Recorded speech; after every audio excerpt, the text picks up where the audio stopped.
how does death and resurrection work with all that stuff? What do you mean exactly? Can death change your nature? A frown spreads across his face. Necromancers in old arcane-era traditions did much study on that topic, and yes, death and subsequent resurrection can function as a reset for the mind in a way, but arguably no less than any other severe trauma. The data is hard to trust, however, so I will not say it for sure. There is much study to do on the topic, and I am no expert. Is there a soul? The fuck do I know? He laughs. Ghosts exist, of course, as do wraiths and other foul undead spirit things. And there is much arcanist data on such things. Like, if a person is resurrected, their ghost ceases to be. That implies the ghost is the soul, right? But speak with dead does not. In fact, a ghost is technically able to ask questions to its own corpse. Very surreal. Which implies the soul also leaves a conscious remnant of itself, which is able to be animated through magic.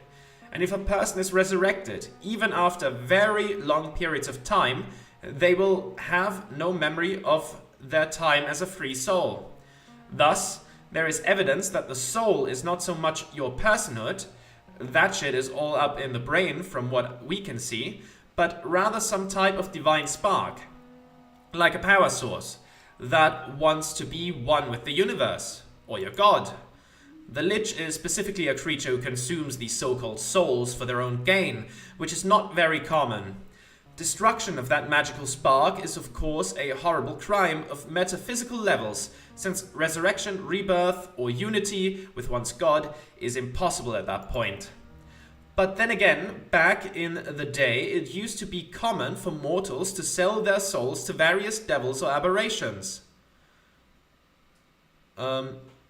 Seems like there absolutely is a soul, so you're saying I should sell my soul? Seems complicated. Yeah, seems complicated. It is. Can one spontaneously resurrect themselves? I've not heard of such a thing, but why not? I've got some other questions. Okay. What is love?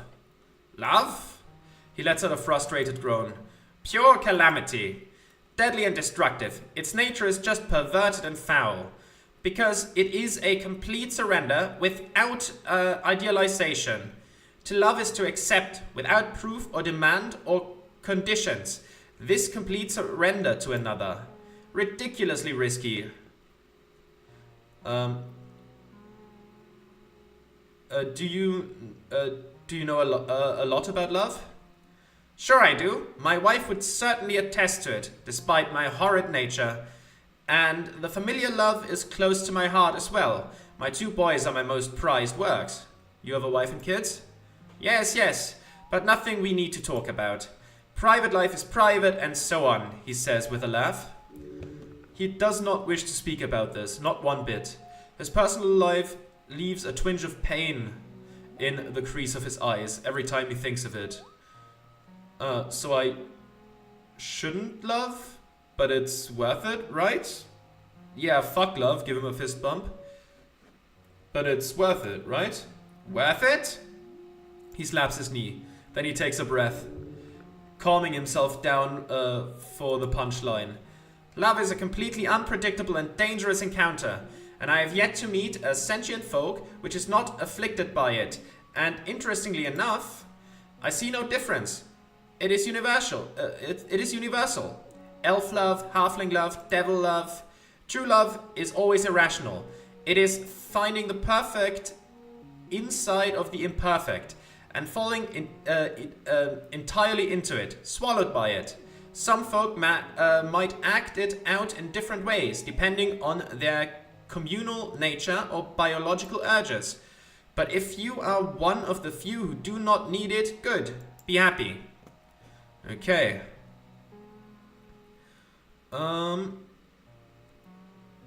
You're an expert in alignment, huh? Somewhat. I wrote my masterpiece on the subject. That should account for somewhat of an understanding on the subject, but not enough, never enough. He sniffs. Can you change your alignment? Of course, any creature is capable of leaning in the axis, depending on their day-to-day actions. Oh, just like that? So devils are just lazy then? Who decides what's what? Who decides what's what? You mean the parameters of good and evil? Yeah. Yeah. Many have asked that question. Look, like all things, it's messy. Let's say you're lawful evil, okay? You find that being labeled as evil is bad for your business or your work prospects, as one might. So you choose to donate a large sum of money to a charity that will inevitably help thousands. You might even save some lives with those spent coins. Let him continue. In this case, you've performed an objectively good, selfless actions for evil, selfish reasons. So what happens next? He points at you. Nothing. Ah. You remain lawful evil, but let's change the parameters. Instead, you are a lawful evil man who genuinely wishes to repent, to pay for the many evil things you've done in your life before. If this man performs a selfless action with the intention of selflessness, then all of a sudden it will begin a shift in his alignment. Intention is all that matters? Yes. This effect has obviously been studied for centuries. It's aptly named alignment intent studies. I personally received my scholarship through studying delusional intent. We gathered a large amount of very mentally unwell people, mostly from local prisons in post-war Reeds, who truly believed in a very different worldview than most others. For example, this one man was certain that he had to kill his fellow man or the world would end. One murder a week. An extreme delusion. However, any detection spell showed him to be neutral good, and he felt terrible about all the murders he had committed. He was not selfish. In fact, he was more selfless than most, willing to perform acts that horrified him in order to save us all. The objective outcome of his actions mattered not, no more than the outcomes of the actions of a person under a charm spell. So, what if you're not smart enough to understand your actions? That is what we call the sentience line. It's not exact. Animals, for example, are true neutral by default. Any that is not a pure beast, but rather affected by esoteric forces on some level. That is the theory, at least. But imagine a man who loses enough of his mental faculties to be considered a beast, no longer living in a world of good or evil. Let's say he was chaotic good beforehand. What happens to his alignment? Does he suddenly turn true neutral? Is he stuck at chaotic good? Or does he somehow slide towards true neutral? Because that's another thing. There is no known way to perform a neutral action. All actions are either some level of selfish, selfless, lawful, or chaotic, on a wide spectrum. But you can never just move towards the center. It's just not allowed. How do you end up at your alignment to begin with? Are you born with it? No. All creatures are born true neutral, and all reported metrics show babies are unable to perform alignment shifts until the age of about 3 to 7, depending on the folk. But interestingly enough, it's shown that most people will only perform 1 or 2 alignment shifts in their entire lifetime. He scratches his cheek and sniffs a couple of times during adolescence. After that, less than 1/10 of folk will ever shift again. That is fairly substantially verified data as well. So essentially, despite having free will, folk will always lean towards the natural behavior over time. So we're slaves to our natures? On broad scales, when looking at data, yes. But it was Cividics who wrote, "There is no honor in branding a naturally selfless man as good. There is all honor in a selfish monster receiving the same title." Remember that. Okay, what is the difference between alignment and personality? Not too much correlation on paper. Studies on personality show that there is overlap. Conscientious folk tend to be more lawful. Neurotic and open folk tend to be more good to a minor degree. But we're talking about still unverified and very minor correlations. Wait, does that mean everything I do is branded as good, evil, chaotic, or lawful? Even this that I'm saying right now? In some small sense, yes. The very aspect of speaking, no matter what you say, will always give you very, very small points in any direction. Although, could you imagine trying to keep track of it all? That would be insane. So no person would ever go to such lengths. No need to keep track of stuff like that. It will only drive you mad. So can you will yourself into changing your alignment? In theory, yes. I've made my decision. I want to opt out of this alignment thing. It's not my style. I'm apolitical, you see. I love that. You know,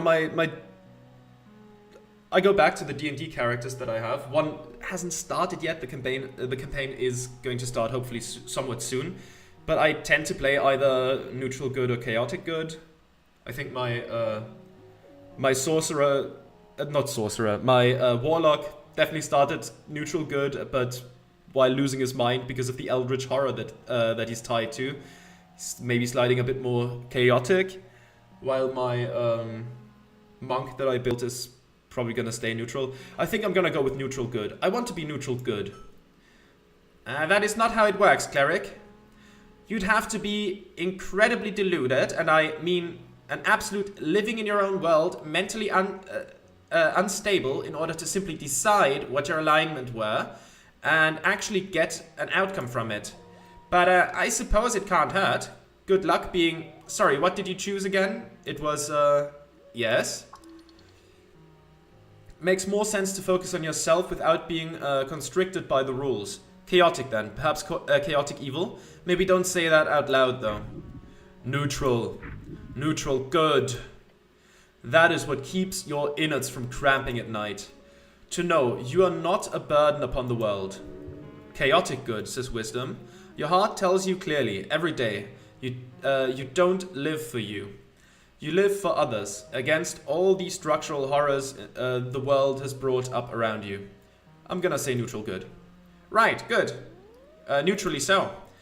He nods. Good luck with that, cleric. What does good mean? What a question. I cannot offer a universal answer. That is impossible, of course. But from the data, there are a few ways of distilling the essence of goodness. For example, the amount of good you are is directly correlated with the amount of time you spend inside your own mind, worrying about how much pain you've inflicted upon the world. And of course, practically, it also means performing selfless actions. Performative sacrifices done entirely for the purpose of helping others. Instant goodness. What does evil mean? Most people would say they know it when they see it, but practically it means selfishness. For example, a person with a mental pathology that disallows compassion and empathy, making them naturally only hold care for no one but their own self, that is naturally an evil individual. But at the same time, we are all basically evil, egotistical, disgusting creatures in the end, if push comes to shove, as they say. Since obviously all of us have a part that is focused more on our own survival rather than the survival of the foreign. Otherwise, we would not be alive in the evolutionary sense. What does chaotic mean? Now that can be difficult to phrase sometimes. We've done many experiments to try to distill the exact meaning of it. It's difficult. Mainly because who decides what is law? Gods? Your local governments? Village elders? No. What is chaos and order is universal. A law can be chaotic, as contradictory as it sounds, if its dictation brings chaos into the world. But generally, what we found is that there are a few common rules that chaos follows. Breaking down structures, whether that is a building or a hierarchy of society. Lies. In fact, any action that purposefully goes against a known truth is considered chaotic. And, of course, randomization. Rolling a dice is an inherently chaotic act, as is any form of gambling. That's actually one of the easiest ways of measuring chaotic behavior. We used to go to the local gambling parlor. Good times. What does lawful mean? 1 second. I need to drink something. My throat is drying up from his voice, unfortunately. Better. Lawful actions can be difficult to perform. It's all about building. Crafting buildings, for one, or hierarchies of structure, keeping families intact and orderly, organization, as well as following the truth. There have been many tyrannical, lawful governments throughout history that quickly succumbed to chaos due to their warping of the truth itself. But then again, if you can convince people to enter another reality, if you will, where a lie is true, then all of a sudden the folk in that reality will be lawful, despite working and living in a lie. It can get very convoluted and fascinating. Who decides what any of this means? There are theories. Some say it's the gods. Some say it's Jor himself who controls the parameters of this world of his. Some believe it's simply inscribed into the universe, an absolute law. What do you think? I do not know. If I had to guess, I would say it is something overlapping between worlds. Mostly because I do not believe Jor, from all I've read, to be smart enough to make up a system as complicated as this on his own. Does alignment matter? Oh, not in any real way. It can be a tool, but if you cannot read it properly, seeing a man branded with chaotic evil means nothing. But if you learn, it can be used to understand folk better. You can statistically expect an evil person to act in their own interest, and you can expect a good person to act in the interest of others. A smart man can use this to his advantage, which is also an evil act, I believe. Funny how it goes. Why isn't it illegal to be evil? Might as well make it illegal to be sentient. Branding it as evil might be the core problem here. There were arcanists who created alternate naming conventions for alignments. Altruism and egotism, for example, but it did not catch on, as they say. But everyone has to be evil sometimes. Imagine your family is starving, alongside 2 other families who are also starving. The other families are smaller folk who need only half as much food. Would you feed your own family or sacrifice them to feed the other 2 families? Yeah, that's a rough example, yeah. I don't have a family of my own. It depends what the other family's like. I'd feed my own family. What kind of man would willingly let them starve? I'd feed the other families. They've got bigger numbers, thus it's more good to do that. I mean, yeah, just numbers wise, but would you really... Yeah, like, this is a horrid scenario to be in. What are the other families like? They are just as nice and lovely as your own. And my family is? Very nice and lovely. What would you choose? Yeah, I mean, just mathematically, of course, the, you know, parentheses, correct answer would be, of course, the second one. That would be the good action because you'd save more people. But in the moment doing that is also pretty damn hard.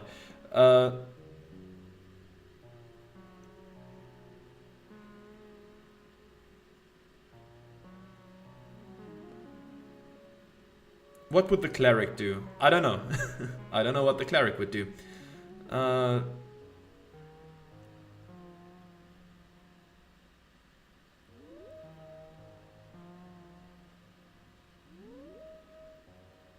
I'm gonna go with 4.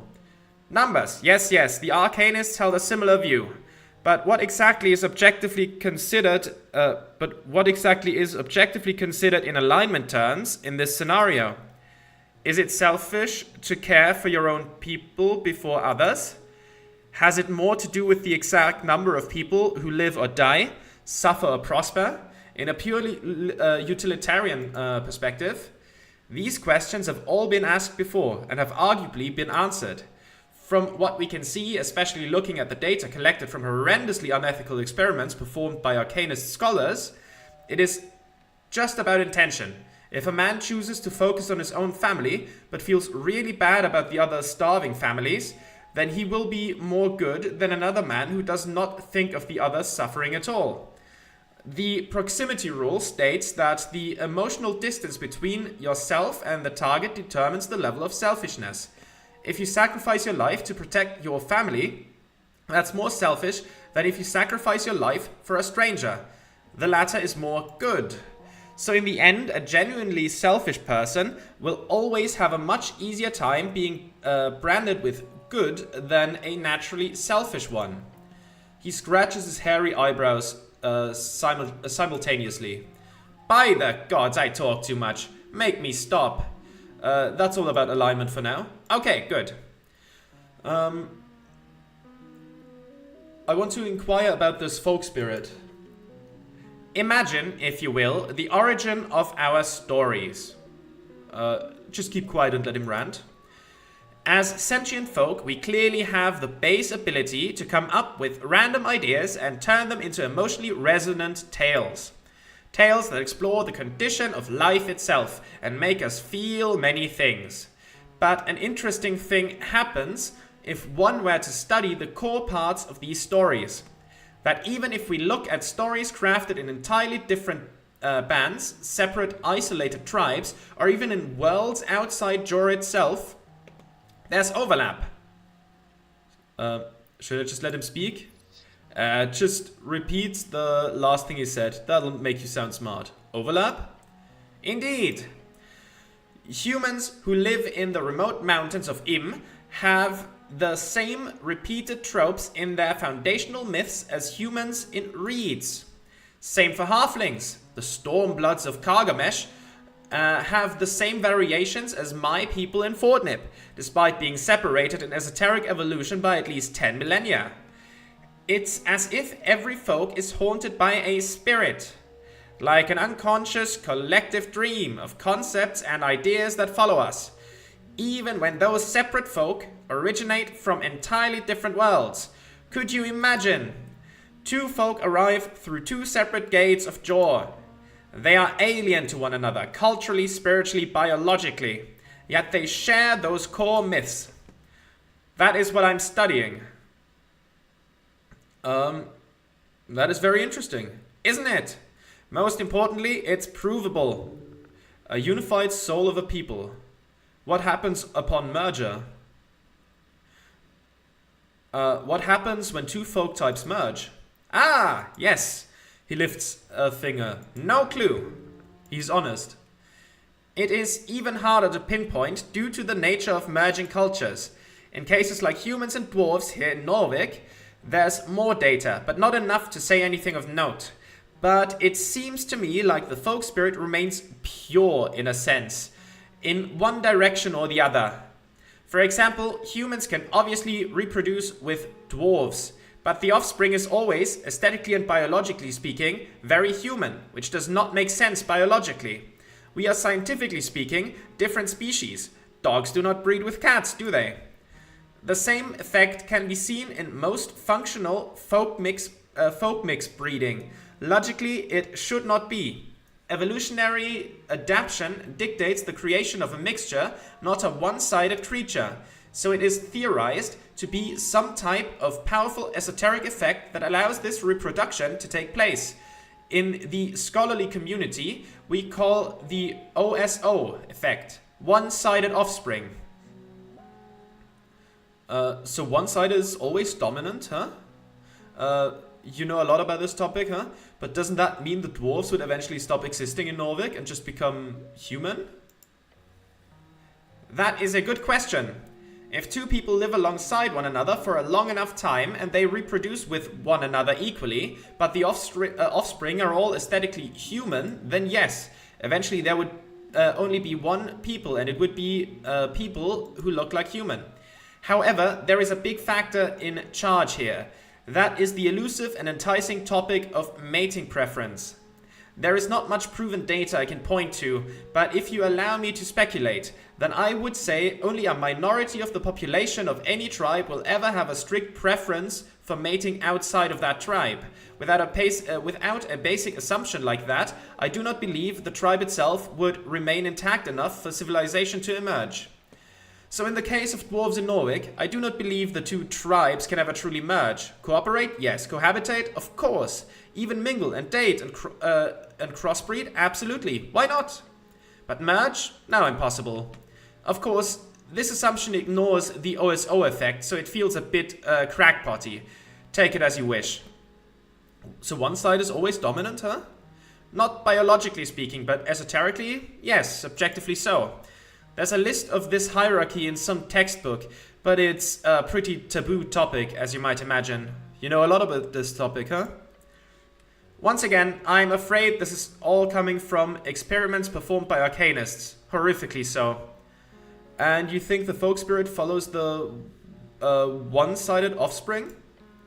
Maybe. I have not done enough work to say anything for sure. Nor have I been peer-reviewed. Nor am I a very sane or stable individual. He grins. How is it provable? Reproducibility, analysis. Cultures and folk who had no contact with one another, even originating from different worlds, both have the same core myths. Narrative traits, archetypes, repeated tropes. It's the same method used when uncovering ancient dead languages, using common denominators to narrow down similarities and differences. He adjusts his mustache. Now, there hasn't been that much reproducibility yet from my peers. I'm still working on getting other scholars in on the topic. Is there a folk spirit that's better than the others? Hopefully not. Better means nothing. There is so much weight put into making one greater in some perspective than others. And it's just a ridiculous game of dick swinging. Of course, I also hate this horrid idea that every culture is amazing and wonderful and, everyone is holding hands and dancing together. No. Every culture is equally terrible. But they are all specialized. These symbols we produce are clothed in meaning based on lived experience. A human living in the freezing tundra will derive and require much different practical uses of those core myths than a man living in the harsh desert. Yet each folk type has its own fundamental traits that these symbols represent. It's very interesting. It is a lot of junk with some nuggets of gold, that much I will say. Think I understand now, move on. The goblin crosses his arms, ready to hear your comment. The halfling scholar leans back in his armchair. I think you're crazy. I think you've got something cool cooking here. I think your theory needs a lot of work. I think your rant about breeding was very conspiratorial. I don't have any strong opinions. I think your theory needs a lot of work, and I think he will agree because, he nods to you. That it does, he sniffs. Thank you for listening to my rant, cleric. As well as you as well, my goblin friend. You're welcome. Why don't you use magic in your mind healing? It does not work. Not the greatest arcanists could invent a spell capable of fixing mental unwellness. If you happen to find a cure mind spell, you would make a fucking fortune casting it on rich people around the coast.